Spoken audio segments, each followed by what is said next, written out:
और आज फिर एक नई वीडियो के साथ उम्मीद करती हूँ कि आप सब अच्छे होंगे, स्वस्थ होंगे। ठीक है, और आज हम पढ़ेंगे शिक्षण सहायक सामग्री।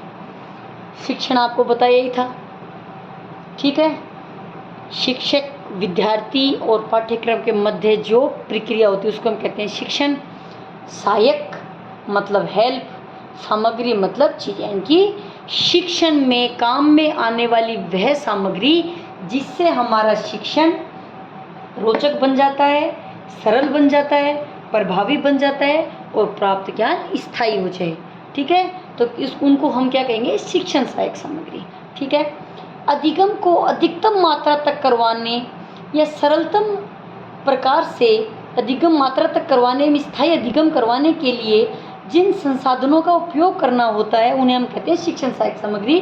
वैसे मैंने आपको यहाँ टुकड़ों में बता दिया, शिक्षण सहायक और सामग्री यानी कि हमारे शिक्षण में उन विधियों का, उन सामग्रियों का प्रयोग करना जिनसे जो हमारा जो शिक्षण है, हम जो बच्चों को पढ़ा पा रहे हैं उसमें हम बच्चों के लिए सरल बना पा रहे हैं, उसको प्राप्त ज्ञान जो है बच्चों के लिए स्थायी करवा पा रहे हैं उसको, और हम उसको रोचक बना पा रहे हैं। ठीक है, शिक्षण सहायक जो सामग्री है, ठीक है, वह इसलिए ज़रूरी है कि कई बार कुछ जो टॉपिक्स होते हैं वो बच्चों को एक व्याख्यात्मक रूप से ना पढ़ा कर हम उनको करवा के या दिखा के समझते हैं, उनको ज़्यादा समझ में आ जाती हैं वो चीज़ें। ठीक है, अब शिक्षण सामग्री कैसी होनी चाहिए? तो सबसे बड़ी बात ये है कि जो शिक्षक सामग्री जो है वो मनोवैज्ञानिक होनी चाहिए। मनोवैज्ञानिक हमारा ये कहता है कि जो भी हो वो बाल केंद्रित होनी चाहिए, बच्चों को समझने आनी चाहिए, वह उसकी आयु और विषय के अनुरूप होनी चाहिए। ठीक है, ऐसा नहीं है कि जब हम हिंदी की क्लास ले रहे हैं उसमें हम साइंस की सामग्री ले जाके काम में लेंगे, ऐसा नहीं होगा।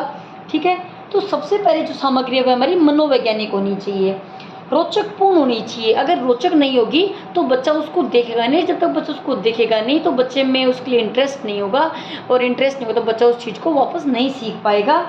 प्रेरकपूर्ण होनी चाहिए। ठीक है, और उद्देश्य और विषय वस्तु से संबंधित होनी चाहिए। अगर अगर हमें क्वेश्चन आता है कि शिक्षण सामग्री में कौन कौन से गुण होने चाहिए, तब तो अगर हमें मिलता है भाई रोचक है, ठीक है, सरल बना देता है, ठीक है, और मनोवैज्ञानिक है, तब तो हम कह देंगे उपयुक्त सभी। लेकिन पूछे कि उपयुक्त कौन सा है, सबसे अच्छा कौन सा है, तो वह हमारा एक ही होगा, विषय वस्तु और उद्देश्यों से। क्योंकि चाहे शिक्षण सामग्री कितनी भी अच्छी हो, अगर वह हमारे उद्देश्य और विषय वस्तु को ही नहीं है, उनसे ही रिलेट नहीं है, तो शायद उस शिक्षण सामग्री का कोई मतलब नहीं होगा। आप समझ पा रहे हो ना कि कहीं ना कहीं ये चीज़ होती है कि जो सब्जेक्ट या जो टॉपिक हम जो पढ़ा रहे हैं उस टॉपिक से ही रिलेट होनी चाहिए। ठीक है, ये तो देखो है छोटी मोटी बातें जो शायद क्वेश्चंस में कभी पूछी भी नहीं गई और कभी पूछी भी नहीं जाती, क्योंकि यहाँ जो हमारा उद्देश्य जो होता है वो शिक्षण सामग्री पर ही होता है। ठीक है, कुछ इसके 10-15 अपन क्वेश्चन इसी में से क्वेश्चन बना के देख लेंगे तो शायद आपको समझ में आ जाएगी। ठीक है, प्रसिद्ध शिक्षा शास्त्री हेतु सिंह बघेली ने वर्गीकृत किया था। ठीक है, तो शिक्षण सामग्री का वर्गीकरण किसने किया था? बिल्कुल सबसे अच्छा वर्गीकरण किया था हमारे हेतु सिंह बघेला ने। ठीक है, निर्माण के आधार पर और प्रकृति के आधार पर। निर्माण मतलब मृदुल उपागम हो या सॉफ्टवेयर, और कठोर उपागम या हार्डवेयर। ठीक है, मृदुल और कठोर, उनको हम इजली वे में समझे तो मैं कह सकती हूँ कि मृदुल उपागम वे होते हैं जिनको हम किसी बिना यंत्र की सहायता से, अर्थात शिक्षक खुद जो शिक्षण सामग्री है उसको बना सकता है, तो वो हो गए मृदुल। और कठोर जिसको बनाने के लिए हम किसी यंत्र का प्रयोग कर रहे हैं, ठीक है, उसको कहेंगे हम कठोर। प्रकृति के आधार पर दृश्य, दृश्य सबको पता, दृश्य मतलब देखना, यानी कि जिन चीजों को हम देख के समझ सकें। ठीक है, श्रव यानी कि सुन के हम समझ सकें, और दृश्य और श्रव यानी कि ऐसी कुछ जो सामग्री है जो देखी भी जा सकती हैं और जो सुनी भी जा सकती हैं। ठीक है, बात हुई खत्म। अब इसके बाद में बात आई, हम इनको स्पष्ट, मृदुल उपागम वह सहायक सामग्री जिसका निर्माण स्वयं शिक्षक कर सकता है एवं बिना किसी तकनीक के उपयोग के संभव है। जैसे हमारे चित्र, ड्राइंग जो हम बनाते हैं, जैसे टीचर मैप पे बच्चों को पढ़ा रहा होता है, जैसे चित्र ग्राफ बना के चीज़ों को, जैसे हमारी स्टैटिक्स जो होती है उसमें ग्राफ बना के चीज़ों को सरकार सिखाता है बच्चों को। जैसे हमारे मॉडल्स होते हैं, ब्लैक बोर्ड पे टीचर, मान लो हमें टीचर आज बायोलॉजी पढ़ा रहे हैं, तो टीचर जो होते हैं, मान लो हमें लीफ पढ़ा रहे हैं, पत्ती, मतलब टीचर उस पूरी पत्ती को बना के उसकी प्रोसेसिंग जहाँ से स्टार्ट होती है उसको ढंग से समझा पा रहे हैं। ठीक है, चार्ट होते हैं, हमारी सारणियाँ होती हैं और हमारे रेखा चित्र होते हैं। यानी कि जो स्वयं टीचर कर सकता है, जो शिक्षक कर सकता है, और बच्चे और टीचर का प्रत्यक्ष उसमें मतलब खुद टीचर बनाता जा रहा है, बच्चे उसको धीरे धीरे देखते जा रहे हैं, बाद में टीचर उसको समझा देता है। ठीक है। कठोर उपागम वह सहायक सामग्री जिसका निर्माण या उपयोग किसी तकनीक की आवश्यकता होती है, यानी कि कोई ना कोई टेक्नोलॉजी कहीं ना कहीं काम आ रही है। Projector, TV, radio, film slides, सूक्ष्मदर्शी, दूरदर्शी, प्रयोगशाला उपकरण, कंप्यूटर आदि। ठीक है। ये तो है मृदुल उपागम और कठोर उपागम। यहाँ से बात करें क्वेश्चन कैसे आता है, तो मान लो आपको चित्र दे दिया, मानचित्र दे दिया, ग्राफ दे दिया और एक दे दिया आपको रेडियो, और आपको लिख दिया कि निम्न में से मृदुल उपागम कौन सा नहीं है, तो उस टाइम जो हमारा जवाब होगा वो होगा रेडियो। ठीक है। इतना तो आप समझ गए होंगे भावी शिक्षकों। उसके बाद बात करें हम दृश्य सामग्री।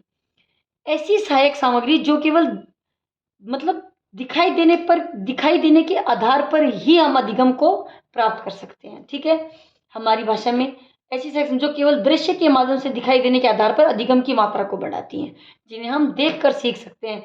जैसे हमारे मानचित्र हुआ, हमारे ग्राफ हुआ, हमारा मॉडल हुआ, हमारा ब्लैक बोर्ड हुआ, हमारी पाठ्य पुस्तक हुई। ठीक है। सबसे बड़ा मित्र कौन होता है, तो सबसे जो अच्छा होता है वो होती है हमारी पाठ्य पुस्तक। ठीक है। उसके बाद आई हमारी श्रव्य सामग्री। तो ऐसी सहायक सामग्री जिसके द्वारा हम लोग या विद्यार्थी किसी विषय वस्तु को सुनते और सुनाने के आधार पर अधिगम को प्राप्त करते हैं। यहाँ पर जहाँ प्रसारण होता है और जो सुनता है उसके बीच में कम से कम दो माध्यम होते हैं, इसलिए इसको हम क्या कहेंगे, श्रव्य सामग्री। ठीक है। श्रव्य सामग्री। दृश्य सामग्री आप समझ गए होंगे, जैसे हम ग्राफ है, जैसे हमारे मानचित्र हैं, और श्रव्य जिनको जैसे हम रेडियो को सुन सकते हैं, ट्रांजिस्टर को सुन सकते हैं, टैप रिकॉर्डर को सुन सकते हैं, लिंगोफोन को सुन सकते हैं, और ग्रामोफोन। ठीक है। रेडियो के प्रसारण की सीमा को समाप्त करने वाला यंत्र ट्रांजिस्टर होता है, जो कि तय दूरी से भी अधिक दूरी तक सुनने में सहयोग करता है। बिल्कुल है और इम्पोर्टेंट है। और इसमें इम्पोर्टेंट क्या है, ये है कि रेडियो प्रसारण की सीमा को समाप्त करने वाला यंत्र कौन सा है, और ये क्वेश्चन प्रीवियस ईयर में आ चुका है। तो रेडियो की सीमा को समाप्त करने के लिए जो यंत्र है वो कौन सा यंत्र है, ट्रांजिस्टर। कौन सा यंत्र है, ट्रांजिस्टर। ठीक है।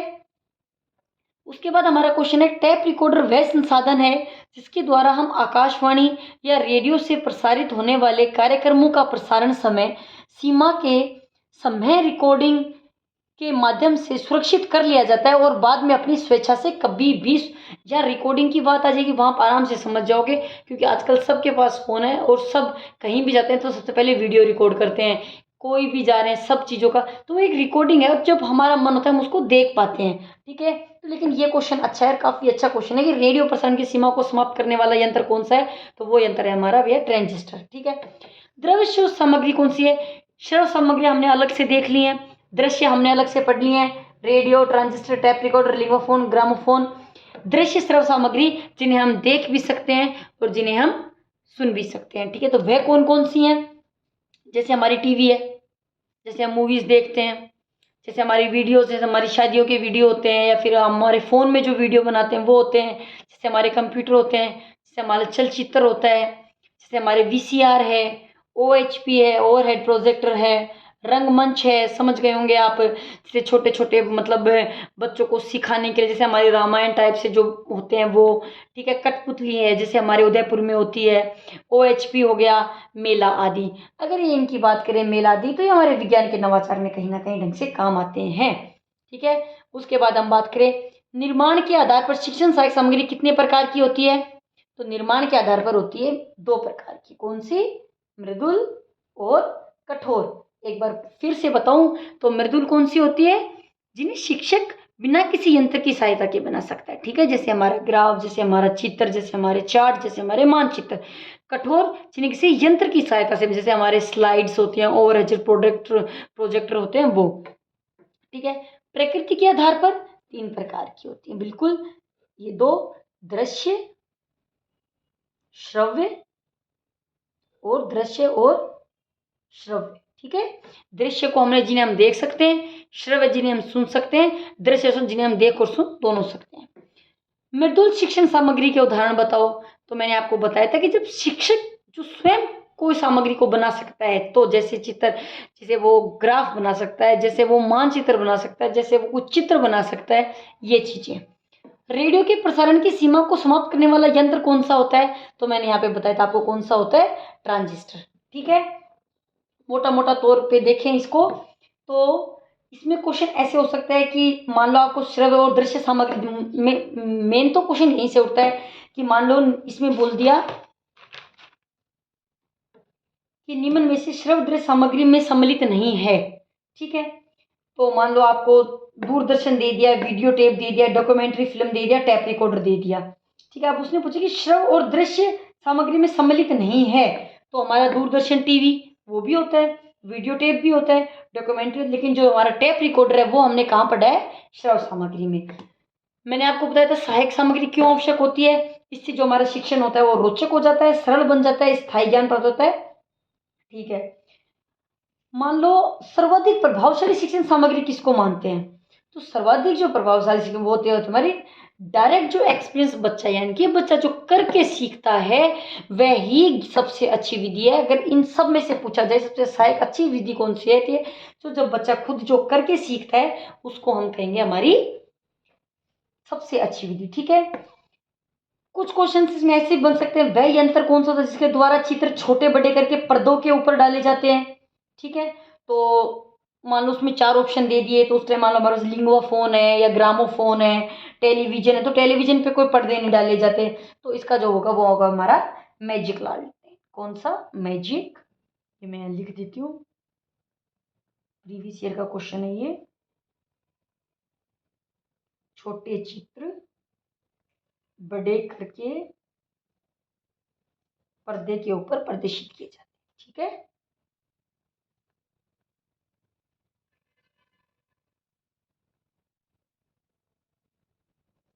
ठीक है, और ऐसी सामग्री अगर परिभाषा के आधार पर पूछेगा तो ऐसे पूछ लेगा कि ऐसी सामग्री जिसको हम सुनकर और देखकर ज्ञान प्राप्त करते हैं, तो वो कौन सी होंगी, हमारी दृश्य सामग्री। ठीक है, तो इसमें मैंने आपको जो मेन मेन चीजें थी और जो वो ये दृश्य कौन सी होती है, यहाँ से पूछा जा सकता है, ये क्यों आवश्यक होती है ये पूछा जा सकता है। बाकी इसका देखो प्रकृति के आधार पर, या ये चीजें भी पूछे कि प्रकृति के आधार पर सामग्री कितने प्रकार की होती है। और ठीक है, और दृश्य सामग्री मैंने अलग से बता दिया। कुछ जो 3 चीजें जो नई है, ये जो नई शिक्षण सामग्री जो शुरू हुई है, देखिए रेडियो के प्रसारण की सीमा को समाप्त करने वाला ट्रांजिस्टर, ये क्वेश्चन बिल्कुल आया हुआ है और आ भी सकता है। और टैप रिकॉर्डर क्या है वो आपको पता ही है। ठीक है, और आज की क्लास हम समाप्त करते हैं यहीं पे, अब मिलेंगे अपनी नई क्लास में।